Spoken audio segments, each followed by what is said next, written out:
നമസ്കാരം. പതിരും കതിരും.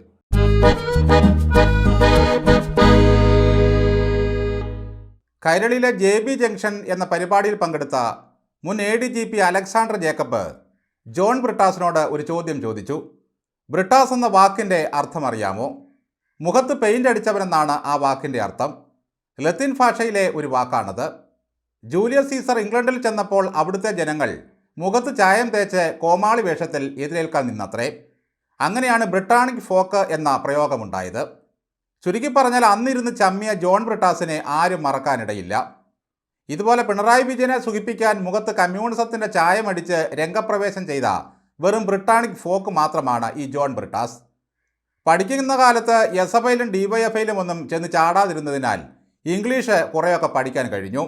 അത് വലിയൊരു കാര്യം തന്നെയാണ്. അതുകൊണ്ട് തന്നെ ദില്ലിയിൽ ദേശാഭിമാനിക്ക് വേണ്ടിയൊക്കെ ജോലി ചെയ്തു. രാജ്യസഭയിൽ കഴിഞ്ഞ ദിവസം നടന്ന ഒരു ചട്ടലംഘനത്തിനെതിരെ ആഞ്ഞടിച്ച ബ്രിട്ടാസിൻ്റെ ഉശിര് ഒന്ന് കാണണമായിരുന്നു. 31 വർഷം മുമ്പ് CPMകാർ തൻ്റെ ഇരുകാലുകളും വെട്ടിയെടുത്ത അനുഭവം സദാനന്ദൻ രാജ്യസഭയിൽ വിവരിച്ചു. കൃത്രിമക്കാലുകൾ മേശപ്പുറത്ത് വെച്ചായിരുന്നു സദാനന്ദൻ്റെ ആദ്യ പ്രസംഗം. ജനാധിപത്യത്തെക്കുറിച്ച് അലറി വിളിക്കുന്ന CPMകാരാണ് തൻ്റെ കാലുകൾ വെട്ടുമാറ്റിയതെന്നും കാല് കണ്ടിച്ച ശേഷം അവർ ഇൻകുലാബ് വിളിച്ചുവെന്നും അദ്ദേഹം പറഞ്ഞു. വെപ്പുകാലുകൾ മേശപ്പുറത്ത് വെച്ചത് സഭാചട്ടങ്ങളുടെ ലംഘനമാണെന്നും നിയമവിരുദ്ധമാണെന്നും ബ്രിട്ടാസ് ആഞ്ഞടിച്ചു. വെപ്പുകാലുകൾ സഭയുടെ മേശപ്പുറത്ത് വയ്ക്കുന്നതിനെ ചട്ടലംഘനം ഉള്ളുവല്ലേ? കാലുകൾ മേശപ്പുറത്തും കണ്ടവൻ്റെ തോളിലും തലയിലുമൊക്കെ ചവിട്ടി നിയമസഭ തല്ലിപ്പൊളിക്കുന്നത് ശരിയായ ഒരു രീതിയാണല്ലോ. എന്തായാലും സദാനന്ദൻ്റെ ആ പ്രസംഗം പാർട്ടിക്ക് ഒന്നാന്തരം അടിയായിപ്പോയി. ലോകത്തിനു വേണ്ടി കരയുന്ന നീതിമാന്മാർ എങ്ങനെയാണ് സ്വന്തം നാട്ടിൽ ജനാധിപത്യം നടപ്പിലാക്കുന്നത് എന്നും ഇൻകുലാബിൻ്റെ അർത്ഥം എന്താണെന്നും ലോകം മുഴുവൻ അവർ കാണിച്ചു കൊടുത്തു. കൃത്രിമക്കാലല്ലാതെ തലയെടുത്ത് മേശപ്പുറത്ത് വയ്ക്കാൻ കഴിയില്ല ബ്രിട്ടാസെ. കേരളത്തിൽ CPMൻ്റെ ധാർമ്മികതയും മര്യാദയും പെരുമാറ്റച്ചട്ടങ്ങളും കണ്ടു ശീലിച്ച ബ്രിട്ടാസിന് ഒരു തരി പോലും ചട്ടലംഘനം അനുവദിച്ചു കൊടുക്കാൻ കഴിയില്ല. പിന്നീട് നമ്മൾ കണ്ടത് ഡെബിളെ റഹീം രാജ്യസഭയെ വിറപ്പിക്കുന്ന അത്യുഗ്രൻ രംഗമായിരുന്നു. Investigation is going on underwear എന്ന് പറഞ്ഞാണ് റഹീം പ്രസംഗിച്ച് തകർത്തത്. LKGയിലും UKGയിലും പോകാതെ AKGയിൽ നേരിട്ട് ചെന്നതാണ് റഹീമിൻ്റെ ഭാഗ്യം. അതുകൊണ്ട് ഇവിടെ വരെയൊക്കെ എത്തി. ഒരു വാർഡിൽ നിന്നും ജയിച്ച് പഞ്ചായത്തിൽ പോയിരിക്കുന്ന ലാഘവത്തോടെയാണ് ഈ ചെറുപ്പക്കാരൻ രാജ്യസഭയിൽ ചെന്നിരുന്ന മലയാളികളെ പിന്നെയും പിന്നെയും പറയിപ്പിക്കുന്നത്. റഹീമിൻ്റെ പ്രസംഗം കേട്ട് അടുത്തിരുന്ന ഒരു വനിതാ MP അമ്പരന്ന് നോക്കുകയാണ്. ദൈവമേ, ഇത് ഏതു ഭാഷ?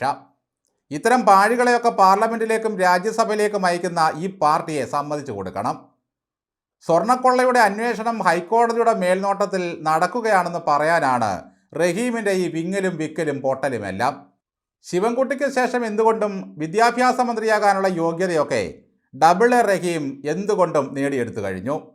എൻ്റെ ഇംഗ്ലീഷ് ഭാഷ ഇനിയും കൂടുതൽ മെച്ചപ്പെടേണ്ടതുണ്ട് എന്നാണ് കഴിഞ്ഞ പ്രകടനത്തിന് ശേഷം ഈ റഹീം നമുക്ക് വാക്ക് തന്നത്.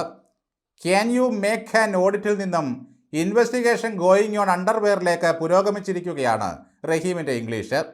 ഈ പാർട്ടി ഡൽഹിയിൽ അയച്ച ഏതെങ്കിലും ഒന്നിനെ കൊണ്ട് ഈ നാടിന് വല്ല പ്രയോജനവുമുണ്ടോ? ഡൽഹിയുമായിട്ടുള്ള ബന്ധം മെച്ചപ്പെടുത്താൻ പിണറായി വിജയൻ അയച്ചത് തോമസ് മാഷിനെയാണ്. അദ്ദേഹത്തിന് ഡൽഹിയിൽ പരിചയമില്ലാത്ത മന്ത്രിമാരും അവരുടെ അടുക്കളയുമില്ല. എന്നിട്ടും കടലാമയല്ലാതെ കറിക്കറിയാനുള്ള കായം പോലും ബജറ്റിൽ അനുവദിച്ചില്ല. ആർക്കും വിരുന്ന് കൊടുക്കാൻ പുള്ളി കൂട്ടുപോകാൻ മിടുക്കനാണ്. കേരളത്തിന് വേണ്ടി പാലമാകാൻ ഞാൻ റെഡിയാണെന്ന് പറഞ്ഞ ബ്രിട്ടാസിനെ കൊണ്ട് ഈ ബജറ്റിൽ വല്ല പാലം പണിയും നടന്നു. ഒരു K രാധാകൃഷ്ണനുണ്ട്.